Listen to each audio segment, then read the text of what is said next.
Same question for you. In conditions में अहमद, खास तौर पे एज अ बॉलर डिसिप्लिन की बड़ी ज़रूरत है। जी बिल्कुल दानिश भाई, जिस तरह अगर मैं थोड़ी सी पहले ऐड करूं, मेरा ख्याल है कि बड़ी साहब और सिकंदर भाई इस चीज़ पे एग्री करेंगे कि आईसीसी के कुछ रूल्स होते हैं और पिच के मुताबिक है। अगर 50 ओवर का मैच है तो उसी हिसाब से पिच बनना चाहिए। और यहाँ पे अगर अमेरिका में देखा जाए तो मेरा ख्याल है कि ऐसी कोई सीरीज या ऐसा बड़ा कोई इवेंट इससे पहले नहीं हुआ और ऐसी कोई पिचेस प्रिपेयर नजर नहीं आ रही। और ये चीजें बहुत ज्यादा डिस्कस हैं। और जहां तक आप बॉलर्स की बात कर रहे हैं ऐसी पिचेस के हिसाब से, देखें अगर आप कल इंडियन बॉलर्स का अगर पेस चेक करें तो उन्होंने बहुत ज्यादा जोर नहीं लगाया, उन्होंने पेस नहीं निकाली, उन्होंने ला के और सिर्फ सीम के हिसाब से और गुड लेंथ पे उन्होंने जो है ना वो सारी बॉलिंग की है, जिसकी वजह से उनको बहुत ज्यादा अच्छा सीम मिल रहा था, अच्छा बाउंस मिल रहा था। समटाइम ऐसी पिचेस में जहां डबल पेस है आपको फिर डेफिनेटली, जिस तरह से भाई ने कहा कि उनके एक बॉलर का यहाँ पे लगा, एक बॉलर का इधर लगा, वो बेचारा विकेट छोड़ी, उसने कहा इससे बेटर है कि आउट नहीं होना। तो कहने का मकसद है कि ऐसी जब तक प्रिपेयर पिचेस हो तो इतना बड़ा इवेंट वर्ल्ड कप है और दुनिया की सारी टीमें पार्टिसिपेट कर रही है, तो आई थिंक इस पे आईसीसी को बहुत ज्यादा गौर से सोचना चाहिए। क्योंकि ये अब अगर इस ऐसी पिचेस के ऊपर आपने एक चीज नोट की है क्रिकेटर के हमेशा जो मीडियम पेसर बॉलर रहते हैं वो ज्यादा डेंजरस है बनस्बत आप फास्ट बॉलर के। आई थिंक मेरे ख्याल में इस पे बड़ा स्ट्रिक्टली जो है ना आईसीसी को सोचना चाहिए कि आप थोड़ा मच बेटर प्रिपेयर पिचेस बनाए, अदरवाइज जहां पे कोई भी टीम डिस्टर्ब हो सकती है। बिल्कुल, कल भी जो इंडिया ने कामयाबी हासिल की है आयरलैंड के अगेंस्ट, इतना कन्विंसिंग कामयाबी थी वो कि 3+ उनका नेट रन रेट हो गया है। इमरान, कंडीशंस की अगर हम बात करें, ठीक है बहुत क्रिटिसिज्म हो रहा है, बहुत चर्चा हो रहा है, लेकिन पाकिस्तानी बॉलर्स के लिए ये आइडियल कंडीशंस हैं। शाहीन थ्राइव करते हैं स्विंगिंग कंडीशन में, हारिस रऊफ पेस पर फोकस करते हैं, लेकिन अगर अनइवन बाउंस हो उस पेस पर तो और भी ज़्यादा लीथल डेंजरस हो जाएंगे। बल्कि आमिर भी थ्राइव करते हैं इन कंडीशंस में। जी बिल्कुल दानिश, ये ऑलरेडी मैंने पहले भी ये बात की थी कि एज ए क्रिकेटर आपको कोई भी कंडीशन मिलती है तो उसमें आप पिच या ग्राउंड को या बाकी चीज़ों को ब्लेम एज ए क्रिकेटर नहीं देना चाहिए। और ये चीज़ कल इंडिया की टीम ने शो करवाई है, जिस तरह उनकी बॉलिंग अटैक उन्होंने की और जो उन्होंने ला के लाइन और लेंथ पे जिस तरह सीम बॉलिंग की और उन्होंने पेस नहीं निकाली, उन्होंने जस्ट ऑन टारगेट किया कि यहाँ पे सीम हो रहा है बॉल और यहाँ पे गुड लेंथ पे बॉल फेंकना और यहीं पे उन्होंने इन स्विंग आउट स्विंग किया। और आज भी अगर पाकिस्तान की बात करूं तो true professional as a bowler आप पे नाम पड़े हैं, आपकी पेस अच्छी है, लेकिन गुड लेंथ पे लाइन और लेंथ पे आप पेस को यहाँ पे ऐसी पिचेस पे नहीं, आपको सिर्फ सीम पे ला के बॉल फेंके और यहीं से आउट स्विंग इन स्विंग जो है ना वो दूसरी टीम को डिस्टर्ब करे। तो आई थिंक अगर बैटिंग आती है तो मेरा ख्याल है एज ए प्रोफेशनल, देखें जब एक पिच खराब है उस पर आपसे बड़ी हिट नहीं लग रही तो आप बैक टू वो कहते हैं ना अपनी क्रिकेटिंग शॉटों पे आ जाए। जिस तरह कल इंडिया की टीम ने खेला है, यहाँ पे बड़ी हिट के लिए अगर अर्ली ऑन आप चार्ज करेंगे तो आपकी टीम डिस्टर्ब होगी। जिस तरह हमारे 1 से 2 अगर अल्लाह ना करे लेकिन 1 से 2 अगर आउट होते हैं तो हमारी टीम ऑलरेडी प्रेशर में आ जाती है, ये हमारी हिस्ट्री है। तो आई थिंक मेरे ख्याल में प्रॉपर क्रिकेटिंग शॉट यहाँ पे मारे और एक अच्छा टारगेट यहाँ पे देखे 140 150 बहुत बड़ा टारगेट है। ये ऐसी पिचेस के ऊपर ये टारगेट आप समझे 200 को टच कर रहा है। फिर आपकी बॉलिंग बहुत तगड़ी, जिस तरह मैंने कहा है हमारा अमेरिका के साथ कोई ऐसा मैच नहीं, लेकिन क्रिकेट है, क्रिकेट को ट्रू प्रोफेशनल बन के ऐसी पिचेस के हिसाब से आप जब खेलेंगे तो आपके विनिंग आपको कोई भी नहीं रोक सकता। शायद दानिश एक चीज ऐड करना चाहूंगा। देखिए इधर 4 पिचेस हैं और अभी तक 2 यूज हुए हैं, 2 यूज ही नहीं हुए।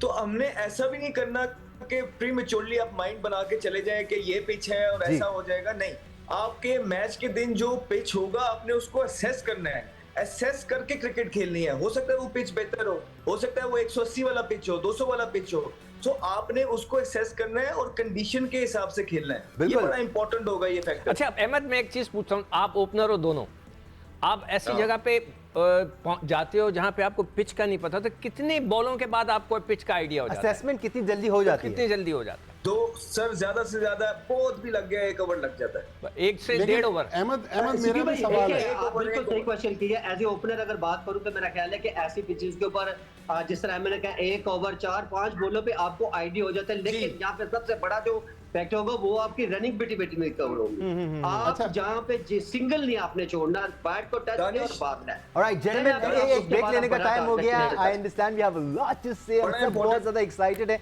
जल्दी से अहमद एक ब्रेक ले लेता हूं, मैं चाहूंगा पॉइंट ऑफ व्यू भी शामिल करेंगी। कंडीशंस को असेस करके ये डिटरमिन करना कि इस पर्टिकुलर मैच में खासतौर पर पहले खेलते हुए क्या टोटल सेफ टोटल होगा, ये शायद एक बड़ा चैलेंज हो सकता है। ये तो सालों पुराना अलमिया है हमारा अहमद और इमरान के पिच करना बड़ा प्रॉब्लम लगता है पाकिस्तान के लिए, खासतौर पर जब हम पहले खेल के पीछे भी अगर कोई जी पीछे अरसा भी कुछ जाए तो पिच रीड करना मेरा ख्याल में मेरी नजर में जितनी मैं क्रिकेट खेलो वसीम भाई, अगर मैं वसीम भाई की बात करूं, वसीम अकरम की, तो उनसे अच्छा अभी तक मेरा नहीं ख्याल किसी को कोई इतना को अच्छा पिच रीड किया हो किसी 99 का वर्ल्ड कप मुझे याद है इमरान नसीर साहब, इमरान 99 का वर्ल्ड कप मुझे याद है, उन्होंने 4 दिन पहले डिसाइड किया था कि हम पहले बैटिंग करेंगे। नहीं वो ना बोले कि उनको सबसे ज्यादा पता है। देखिए वो पिच रीड करने की बात कर रहे हैं। हाँ तो वही तो कह रहा हूँ, 4 दिन पहले रीड कर लिया था उन्होंने। रजाक ने हमारे शो में बताया कि हमने 4 दिन पहले मीटिंग की थी, उन्होंने कहा था जी हम पहले बैटिंग करेंगे। जब एक चीज देखे ना, जैसे प्री प्लान, मैं आप अक्सर कमेंट्री में कहते हैं ये प्री प्लान, अगर ये बंदा प्री प्लान अगर शॉट ना मारे तो ये और रन कर सकता था, ये कहते थे आप। अगर प्री प्लान अगर प्लान आपने पहले ही सेट कर लिया कि आपने करनी ही बॉलिंग है या बैटिंग करनी है, तो फिर उसमें देखिए हम यहाँ बैठ के क्या कह सकते हैं, या यहाँ पे सर जैसी कर। लेकिन अभी जो अमला है, इतना अपने एक्सपीरियंस बंदे रखे हुए हैं, बहुत सारी चीजें, बहुत सारे एक्सपीरियंस बंदे साथ है, कोई तो में ऐसा बंदा होगा जो अच्छी पिच रीड कर सके। और इतनी क्रिकेट खेलने के बाद आपको कम से कम ये चीज तो आनी चाहिए कि अच्छा पिच रीड कौन कर सकता है। ठीक है, हम एटलीस्ट जरूर एक्सपेक्ट करेंगे कि ये जो बेसिक्स हैं ये तो एटलीस्ट पाकिस्तान क्रिकेट टीम करती हुई नजर आएगी। बट सवाल अहमद ये था कि हम शामिल कर रहे हैं, क्या हम एक एक्स्ट्रा सीमर खिला सकते हैं हारिस, शाहीन और आमिर के साथ? क्या नसीम भी इस टीम का हिस्सा हो सकते हैं? देखिए बस मैं ये बोलना चाहूंगा पिच के बारे में, जो भी पिच रीड करे, रिसेंट पास में हमने देखा है कि ऑनेस्टी के साथ जब ओपनर्स अंदर जाते हैं ना, वो बाहर उनका पैगाम भेजना बहुत जरूरी है। अक्सर होता है पिच में ऐसे डीमंस होते नहीं है, लेकिन क्योंकि हमने ऊपर से टाइम लेना होता है, हम कहते हैं पिच में बहुत कुछ हो रहा है, 160 वाला पिच है और अगली टीम जो है ना 13 ओवरों में करके चली जाती है। ठीक है, ये बहुत इंपॉर्टेंट फैक्टर है कि ऑनेस्टी के साथ, क्योंकि हम सब देख रहे हैं, पता लग जाएगा। दूसरा, अगर तो पिच इस तरह का ही है और यूएसए के साथ मैच है और इमाद आपके इंजर्ड है, तो सीधा सीधा आप 4 फास्ट बॉलर्स के साथ, 3 फास्ट बॉलर्स के साथ और अब्बास अफरीदी जो कि थोड़ी सी बैटिंग भी कर लेते हैं और बॉलर भी हैं, आप उनको इंडल्ज करते हैं। इब्रार का खेलना आपका बहुत ज्यादा जरूरी है। इब्रार एक मिस्ट्री स्पिनर है, आपने ऑलरेडी बहुत ज्यादा गलती कर दी है कि आपने अभी तक उनको मैच खिलाया नहीं है। अभी तक आपको उनको 4, 6, 8 मैच खिलाने चाहिए थे, ऑलरेडी आप पीछे चल रहे हैं। लेकिन अगर आप अभी भी उनको कॉन्फिडेंस नहीं देते हैं, यूएसए के अगेंस्ट नहीं खिलाते हैं और उनको थोड़ा सा बैक नहीं करते हैं, तो वर्ल्ड कप में आप अपने लिए मुश्किलात पैदा कर लेंगे और कुछ नहीं करेंगे। एब्सोल्युटली 13 से 14 मैचेस थे। ये दानिश एक चीज अहमद की एक बात पे मैं जरूर एग्री करूंगा, क्योंकि अबरार के अगर तो एक्शन की बात करें तो उन्होंने पीछे भी टेस्ट मैच में भी, वनडे भी उन्होंने जो बॉलिंग की है, और जो उनका लो बॉस भी रहता है बॉल ऐसी पिचेस में, वो टू डेंजरस। और ये मैं इस बात पे मैं एग्री करूंगा कि अबरार को डेफिनेटली जरूर शामिल करें। और जहां तक हम 4 फास्ट बॉलर की बात करते हैं, हमारे पास सिर्फ फास्ट बॉलर ही हैं। अब बाकी टीमों के अगर 4 फास्ट बॉलर देखें तो वो ऑलराउंडर भी हैं साथ। जी हमारे पास ये सबसे बड़ा जो है ना प्रॉब्लम यही है कि हम बॉलर तो सिर्फ बॉलर ही है, उनमें साथ ऑलराउंडर नहीं है। अदरवाइज यही बॉलर जैसे हार्दिक पांड्या है और बहुत सारे ऐसे ऑलराउंडर है, तो आई थिंक मेरे ख्याल में अबरार का ऐसी पिचेस पे वो ज्यादा डेंजरस है। बिल्कुल नो ब्रेनर है अबरार की शमूलियत तो टीम में, लेकिन